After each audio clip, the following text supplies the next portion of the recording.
Hi, I'm Bianca. You've already met me on the way in. I'm from Empowerment for Riders. Thank you very much for coming tonight. So in this presentation, I'm going to look at less confident riders' fear or anxiety assumptions and strategies to overcome these.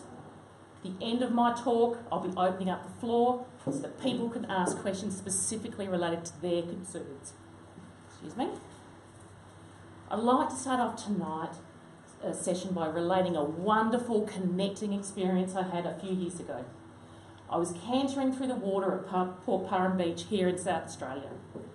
It was sunset and my teenage daughter and our friends were with me, laughing, racing each other through the water and just enjoying life.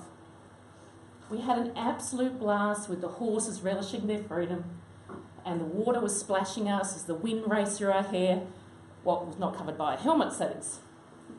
I distinctly remember feeling how blessed I was to enjoy the simple pleasures of cantering across the beach with my horse. On the drive home, I started to reflect on the experiences of some of my friends. Unfortunately, their experiences were not so well. They were mainly based on anxiety, pain and fear, and they weren't alone. What went wrong? Why were my experiences so different to a number of my friends? As a young teenager, I had a horrible experience. It broke my connection with my horse and shattered my confidence. Once the bruising had healed, I found that I could not ever ride that horse again. Every time I got on that horse, my anxiety affected him terribly. And the sad thing was that he was an amazing partner. But every time I tried to ride that horse, my anxiety affected him terribly. Thankfully, my father recognised this and free-leased a different horse for me. That horse repaired my shattered confidence and my anxiety. I began to enjoy riding again and my anxiety disappeared. Unfortunately, I could not ever get on my other horse again. I know that the majority of riders affected are not so lucky. South Australia meets all the checklists of an incredible riding experience. We have access to amazing, skilled and knowledgeable riding coaches to assist our development in our chosen equestrian discipline. We also have relatively easy access to the most incredible trails, beaches and forests. Why then are people either giving up riding or resigning themselves to never leaving the arena, all while dealing with anxiety or crippling fear? Unfortunately, these feelings are rarely resolved through conventional riding lessons. So what can be done? Firstly, let's look at our mind. Which an ideal image, you won't have this, but an ideal image is an iceberg. While there's some debate about the exact percentages of conscious versus subconscious mind, for ease of the presentation, I'm going to say that the conscious mind is 10% and the subconscious mind comprises of 90%. The interesting thing about the subconscious mind is that it never forgets anything that you've experienced, but it can be said to be easily influenced. Let me give you an example. It goes a bit like this. This is the conscious mind. I'm a nervous rider. Subconscious mind. What about all the years you were happy riding? Conscious mind. I'm so scared when I ride. I just know something's going to go wrong. It happens every time. Subconscious mind. Okay, so you're a nervous rider. I know that this is a simplistic example. The basis of this is to be mindful of what we're saying to ourselves as riders. How many times have you heard someone describe themselves like this? I'm a nervous rider. I'm scared. I'm going to die. I'm such a terrible rider. The list goes on. Let me be very clear. Every single time that you use one of these negative descriptive sentences, you are giving your subconscious a command.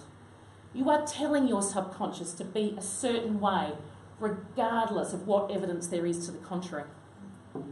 Also, when you use a sentence like, I am a nervous rider, I am scared, whatever it may be, This indicates that this state of being is intrinsically part of you, in that it cannot be changed.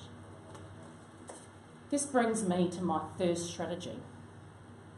If you must describe yourself in such a way, consider saying something like, I'm a rider occasionally affected by nerves. This means that riding nervousness is not an unchangeable part of you. You must also be vigilant in recognising when you've slipped up and have gone back to giving yourself a negative command. Over time, the way we speak becomes habit. My second strategy is to gather evidence. By this I mean write a journal, vision board, or just on a piece of paper. Write down all the times that you have ridden and your experiences have disproved your personal riding belief. It's simple, but reflecting out loud and providing a visual or audio reminder of evidence to dispute a belief is powerful stuff. I've prepared a journaling handout for you to use. So this is for either yourself or your students. You can photocopy it, more than welcome. Don't just do this once. Remember, you're changing strong, ingrained behaviours. My third strategy is another visual representation. It's based on the neuro-linguistic programming, or NLP, tool called a circle of success or excellence. I'm using this tool as a circle of confidence and is based on Tompkin and Lawley's tool, an adapted visual worksheet by King. You should have a copy. That's this one. Same thing, I can email it to you, or please use it. This is to be drawn on.